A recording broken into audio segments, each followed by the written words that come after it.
is a story again when one of the brothers, Yudhishthira, one of the Pandavas, asks a sage, a teacher, a rishi called Markandeya, whether their wife Draupadi is very, very devoted. So he asks him, is there anybody else as devoted as Draupadi? And then Markandeya recounts the story of Savitri and Satyavan, where Savitri is married to Satyavan, but within a year of them getting married, the god of death comes and takes him away. Is taking him away. And how Savitri goes behind him and relentlessly pursues him and begs him and pleads with him and gets him back literally from the death. So that's the story of Savitri and Satyavan. So in this case, I'm going to do a Hana Kannada, and I must thank all of you for joining. It's wonderful to see all of you. I can't see everybody, but we have Ikebana friends, Ohara friends, so all friends from India and outside India too. Thank you very much for being here, and also to the Ohara chapter, Ohara headquarters, for their encouragement. And this is the new style of Mr. Hiroki Ohara. He innovated the Hana Kannada, and I'm trying to go into the Hana Kannada here, where we have the beautiful Savitri. This is Satyavan, whose life she is trying to save. And so we have Savitri and Satyavan. Okay, let's do Savitri.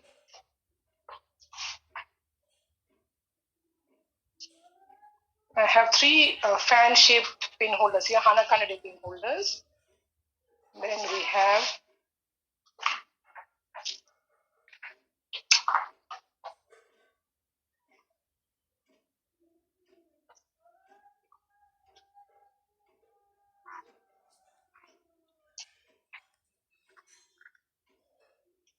so this is Satyavan. So we have lines crossing over lightly. So this is this called the subject and the object. And for the god of death, Yama, I've chosen something dark and tall, because whenever we think of death or the god of death, you think of something dark. So I've chosen flowers of the 𝐀𝐿𝐼𝐻 cigar plant, which are in blue. They have little yellow flowers. Small yellow flowers come up from this pod and then they dry up. So this is going to be, so we generally have 2 crossing points. The 3D effect is a little different. So let's see how that works out.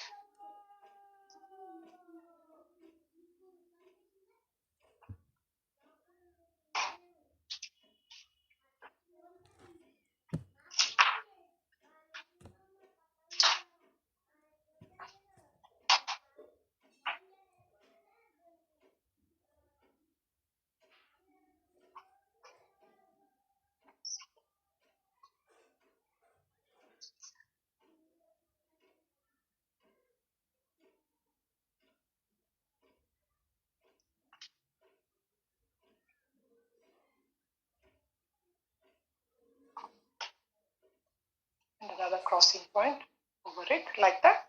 And we have more of Lord Yama comes always with his followers. So we have Lord Yama's followers there coming with him.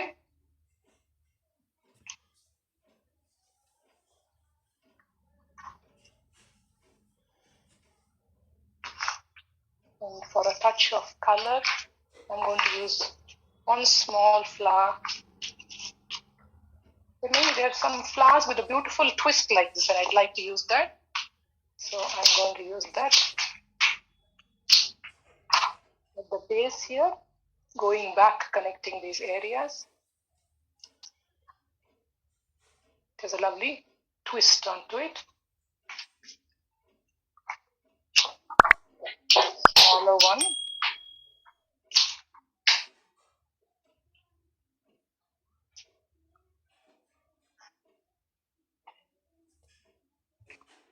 There, like that. And for the base material, I'm going to use a little bit of ixorum. I have some ixora. I can use the leaves of the Schefflera also. This is the Schefflera stem. So I can use the leaves of the Schefflera also just at the base. It makes it easier to hide the pin holder too. And a little cover like that. So you have a Schefflera here, you have one leaf here. We can do a very small leaf also. Coming out. And I have some ixora flowers.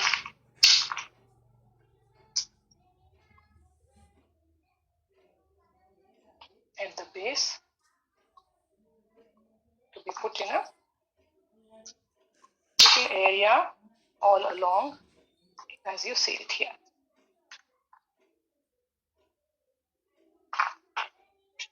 So these are the miniature ixoras and they last quite long, they stay quite well, and it goes well with the pink, the red gingers that are used here.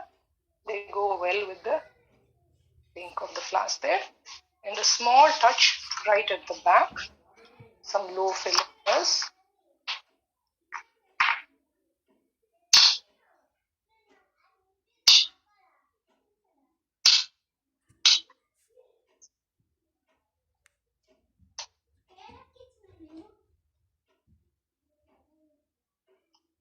A little circle.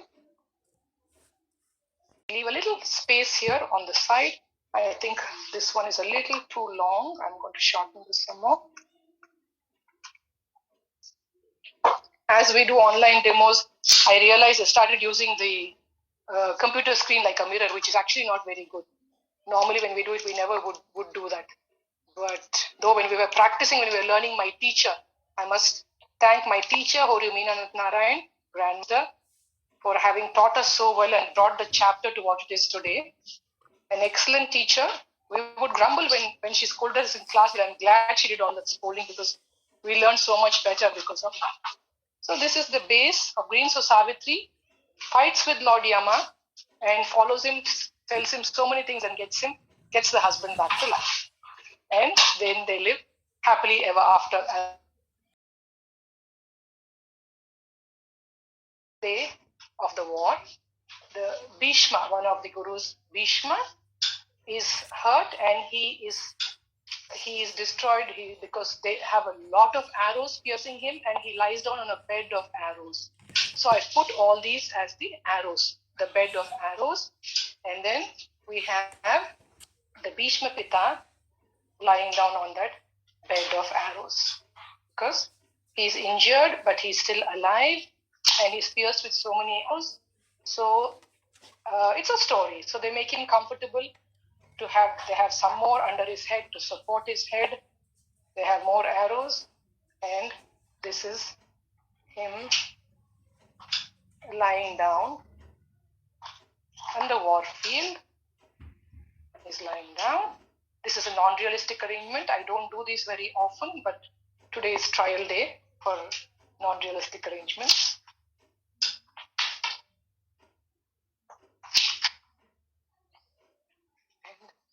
We have Bhishma lying down in the battlefield.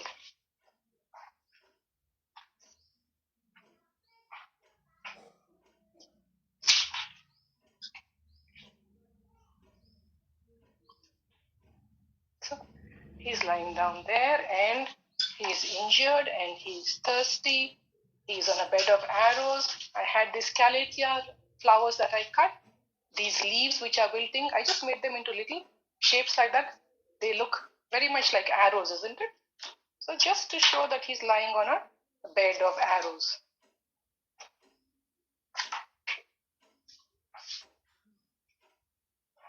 The little arrows that he's on.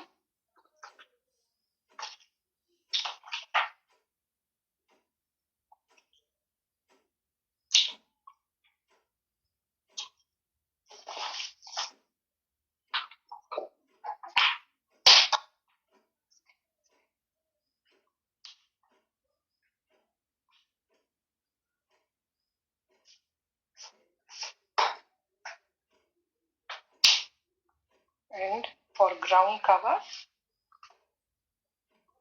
a little bit of green because we need to.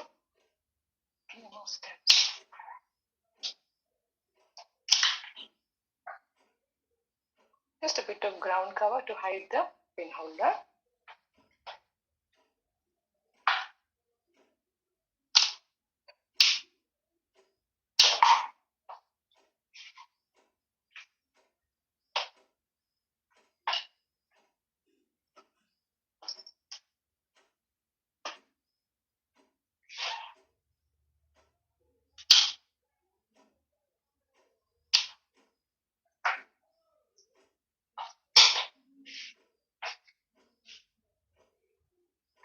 This is the battlefield that he's lying in.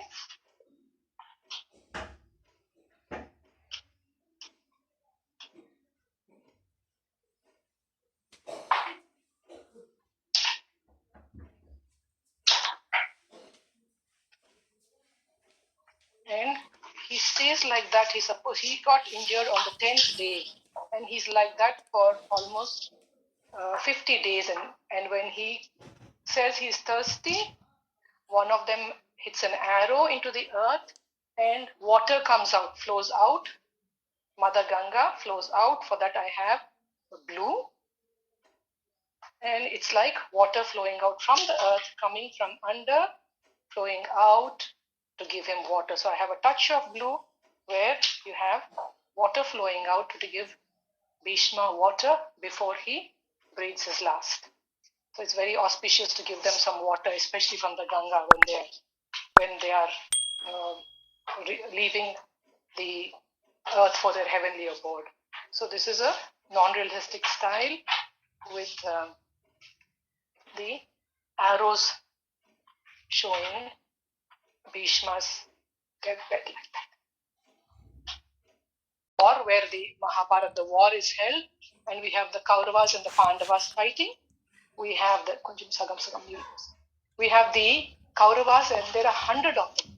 So I have bunched up about 20 of these each, depicting almost 5 each. So these are the Kauravas, were a lot in number. And there's so many of them fighting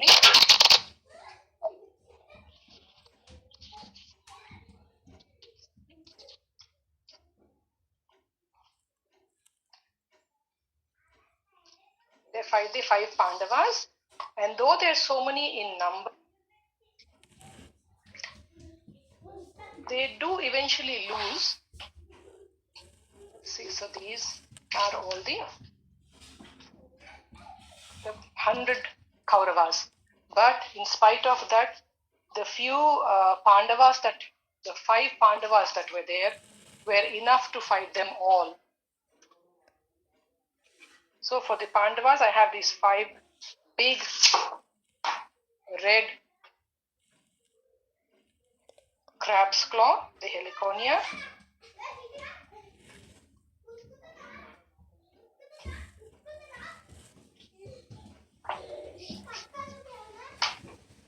And these, so the 5 of them very easily equaled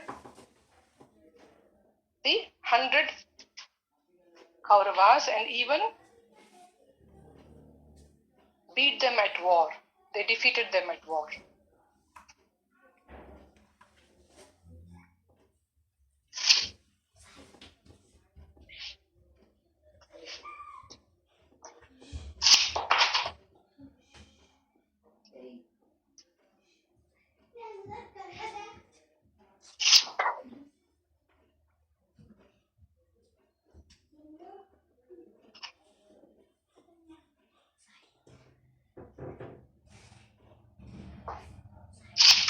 So you have Yudhishthira, you have Arjuna, you have Bharata,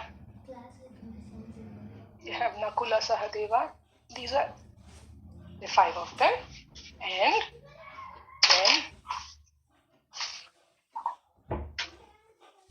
we have the ground of Kurukshetra where the war was fought.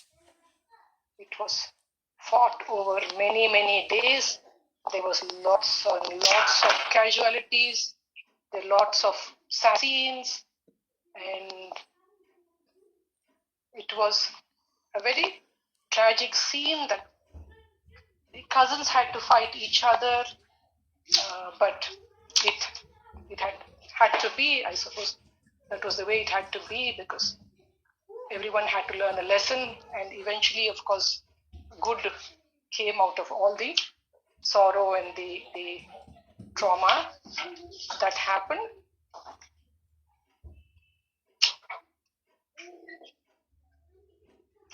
So we have all the ground there of the war, the battleground. I have all these in the water.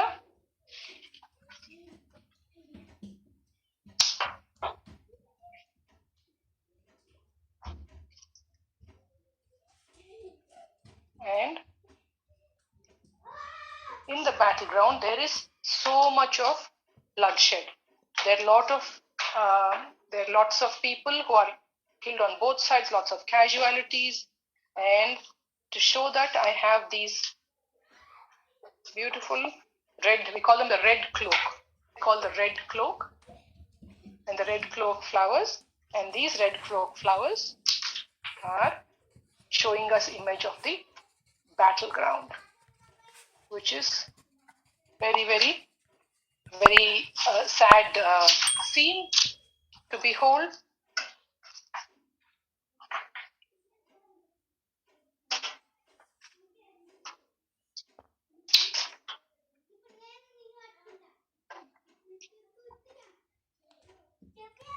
And we have bloodshed on both sides. Both sides, there are lots of casualties.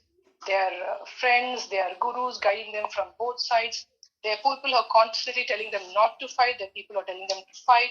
So it wasn't an easy few days for either side, especially the women who were very sad to see so many of their children being hurt in the war.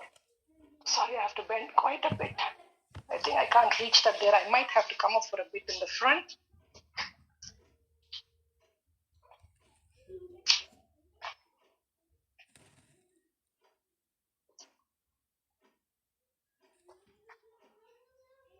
We have the war going on here.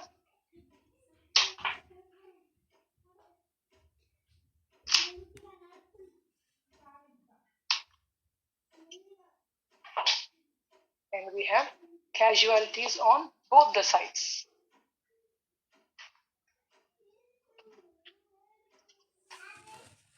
So this is the scene of the actual war, the Mahabharat war, and this is the conch shell, because that signals the beginning of the war.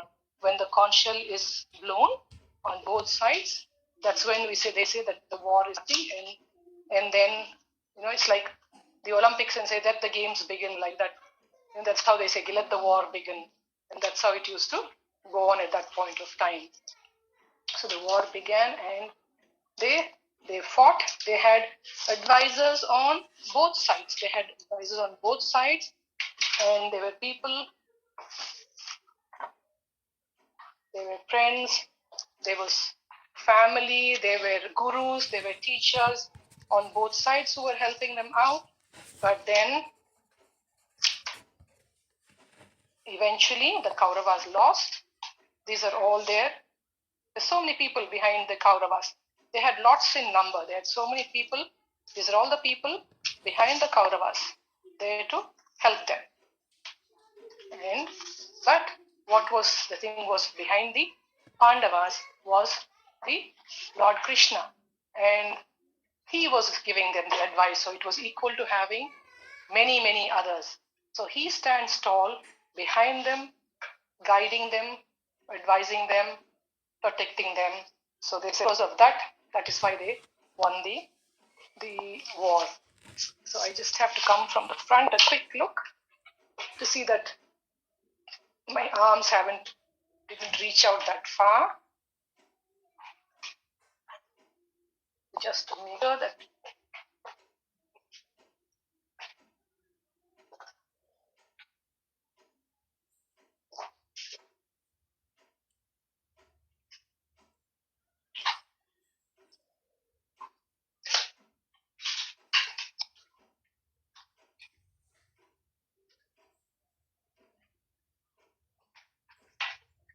so that is the scene from the Mahabharat, which is the Kurukshetra war, and finally good won over the cousins who were fighting, and the Pandavas won the war.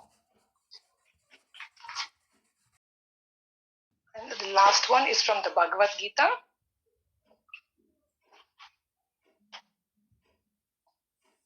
Which is where it's a part of this. It also comes in the Bhishma Parva, and it's from chapter, it has 18 chapters in it. And in that, in the 15th chapter, we have, they quote the banyan tree is mentioned in that. So if you've seen the banyan tree in the Kurukshetra war also, so I'm using a banyan tree branch. It's even called the sacred fig, they call it in the scriptures. So I'm using the banyan tree. The leaves are a little. So in that, they compare life to a banyan tree. And it has so many roots in it. They compare it to a banyan tree where the branches are downward and the roots are going upward, which is not normally seen. But they again say you can see that in the reflection of water. So what you see is not what it actually is. It's a reflection of what you actually need to see. So you have to know the truth. Don't get caught in the worldly goings on and realize that there is much more. It talks about being one with the universe. So it's a deep philosophy. With my little knowledge, I shouldn't be explaining so much about it. But it's about the banyan tree, and it's at the edge of the water. And when you see the reflection, you'll see the branches and the roots, upside down another way. But that is not the actual way that it is. And when they even compare the leaves to the knowledge in the Vedas, and they say like a banyan tree, sometimes the roots are connected. It just goes on, and they have a tree spreads so much. So that is, you get caught in it and it just goes on and on. You need to detach yourself from that and find the higher truth. So I have the banyan tree, and I find it's too big. I'll remove this. And we have its roots. And I'm just going to have the roots come out like this, so you see it. They're reflected in that's why I used a mirror under this. So it's as if it's on the edge of a lake, and you see the reflection of the roots. And banyan tree roots even come down from a plant like that. They hang downward. So this is from the 15th chapter of the Bhagavad Gita, where it shows you live your life. It doesn't mean to say you run away from life, but don't get attached to it so much so that it affects your everyday living, and your concentration is more in attachments. So it's a very good lesson for me, because I get very attached to my Ikebana vases and my material, and that's why I keep thinking this is not like, I shouldn't get so attached to them, because they're so beautiful. I'm adding a bit of Resina flowers here. So that's a good lesson for me also, not to get so attached to things. That's how life is. Sometimes then we'll talk next time about Ikigai, and then we'll know. So I have a little few flowers growing at the base of the lake there, where you see the reflection. So this is more for contemplation. It's a very contemplative arrangement. So I've used the blue vase. I've used a mirror as a base. And we have a touch of maybe 3 or 4 flowers. And a pale mauve, nothing too bright, pale mauve, going very gently along with that.